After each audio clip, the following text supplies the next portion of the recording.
even more seriously, 1.6F of the Ministerial Code. Ministers must ensure that no conflict of interest arises or could reasonably be perceived to arise. But in the case of David Cogan and the Prime Minister, it's clear that a perceived conflict has arisen.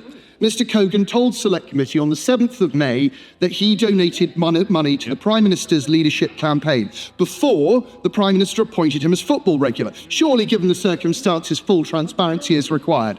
How much money did the Prime Minister receive from Mr. Cogan? We also had the absurd situation of the Prime Minister clearing the Culture Secretary of wrongdoing in this case, despite the fact that the Prime Minister should have recused himself. How did this happen?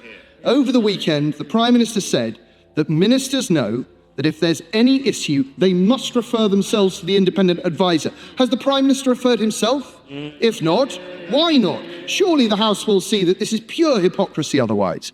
And last, the Information Commissioner's offices today said that ministers' criminal convictions do not have to be disclosed to the public. This seems odd. Will the Minister reassure the House that this government will reveal any criminal convictions that ministers have, and is he able to confirm that no current minister does have a criminal conviction? Minister. 10. It remains a question. Well, can I thank the honourable member opposite for his series of questions connected, I think, by virtue of being in relation to the Ministerial Code. To separate us from them, things happen in politics, things go wrong and people misbehave.